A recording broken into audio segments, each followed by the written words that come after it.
Menko Marinvest, Pak Menko Ekon, rekan-rekan wartawan sekalian, Assalamualaikum warahmatullahi wabarakatuh. Pertama kami ingin mengupdate sedikit, meneruskan tadi dari Pak Menko mengenai Papua. Jadi memang per kemarin sudah diidentifikasi 65 kasus konfirmasi, sampai tadi siang itu menjadi 83 kasus konfirmasi, dan memang terjadi konsentrasi di beberapa cabur seperti judo, sepatu roda, motocross, panahan, dan kriket. Juga konsentrasi terjadi di beberapa provinsi asal, terutamanya DKI, Jawa Timur, Jawa Tengah, Jambi, dan Bali.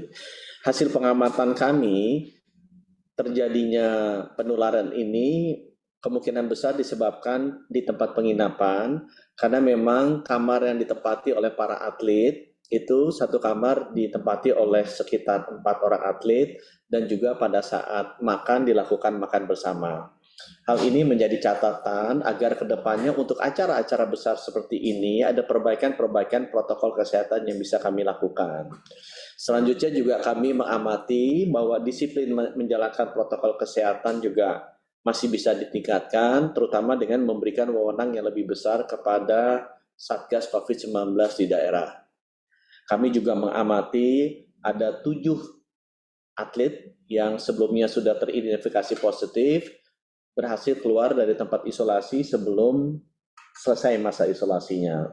1 ke Tarakan, 2 ke Jambi, 3 ke Sidoarjo, 1 ke Jogja. Dan atas arahan Bapak Presiden agar 7 atlet yang keburu kembali ke kota asalnya sebelum selesai masa isolasinya ini bisa segera dikarantina atau diisolasi di tempat kedatangan. Berdasarkan pengalaman dari Papua ini, PON Papua, kami menetapkan beberapa hal untuk menjadi patokan protokol kesehatan bila kita ingin mengadakan acara-acara seperti ini ke depannya, baik itu motorbike atau pertandingan sepak bola atau nanti ada kompetisi liga basket. Yang pertama adalah kami ingin memastikan bahwa Satgas COVID-19 untuk masing-masing event diberikan wewenang yang cukup untuk bisa menerapkan protokol kesehatan. Yang kedua juga arahan Bapak Presiden agar dipastikan semua asrama atau tempat tinggal para atlet itu dijaga agar jaga jaraknya itu benar-benar diperhatikan, baik pada saat tidur maupun pada saat makan. Kemudian yang ketiga, perlu juga dilakukan rutin random PCR test bagi para atlet di masa pertandingan masih terjadi, sehingga proses identifikasinya bisa kita lakukan dengan lebih cepat. Yang terakhir, memang ruang isolasi atau tempat karantina isolasi terpusatnya harus siap, sehingga kalau ada yang kena bisa langsung ditaruh di sana, atau orang yang mau pulang kemudian dites positif juga bisa ditaruh ke sana. Kemudian yang kedua, kami akan update sedikit mengenai sero survei.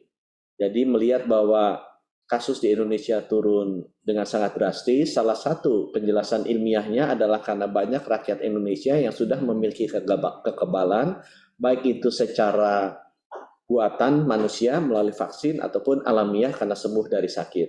Oleh karena itu, Kementerian Kesehatan bekerja sama dengan Kementerian Dalam Negeri sudah menyiapkan sero prevalence survey untuk 21.880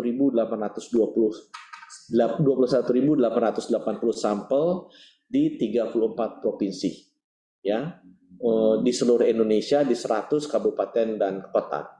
Nanti hasil survei ini yang diharapkan selesai di pertengahan Desember bisa memberikan gambaran yang lengkap mengenai kondisi kekebalan atau kondisi antibodi dari seluruh rakyat kita di 34 kabupaten kota dan menjadi basis bagi penyusunan kebijakan-kebijakan kita ke depannya. Dan rencana kami sero prevalence survei ini atau survei prevalensi antibodi masyarakat akan dilakukan setiap 6 bulan. Survei ini juga kami lakukan bekerja sama dengan Universitas Indonesia, Fakultas Kesehatan Masyarakat, dan WHO, agar hasilnya juga nanti bisa di-share di dunia dan menunjukkan kesiapan Indonesia dalam mengantisipasi penanganan pandemi dan transisinya menjadi endemi. Kemudian yang ketiga, kami memberikan update ke Bapak Presiden mengenai vaksinasi. Sekarang sudah 160 juta suntikan diberikan, sudah lebih dari 100 juta rakyat Indonesia mendapatkan suntik pertama, dan sudah lebih dari 50 juta rakyat Indonesia lengkap 2 kali suntik.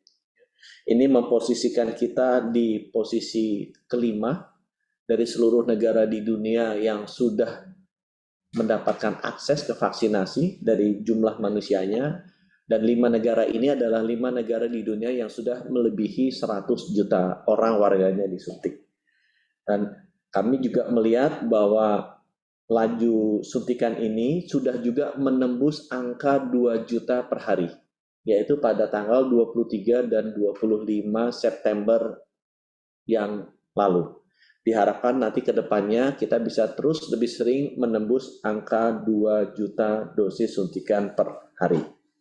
Kami juga mengupdate bahwa jumlah vaksin yang sudah diterima pemerintah ada 226 juta dosis, sudah didistribusikan ke daerah 205 juta dosis, dalam perjalanan 5 juta dosis, yang sudah disuntikan 160 juta dosis. Sehingga dalam waktu 2-3 hari ke depan masih akan ada stok 50 juta dosis di 34 provinsi yang seharusnya cukup untuk kita kejar suntikannya. Kami juga mengupdate bahwa terjadi dinamika dalam bentuk suplai vaksin, sehingga rencananya Novavax yang tadinya 50 juta akan kami terima di tahun ini, kemungkinan kami akan terima hanya 20 juta dosis, sehingga untuk selisihnya kami akan usahakan dari sumber lain, terutama yang bisa segera mengirimkan vaksinnya ke Indonesia.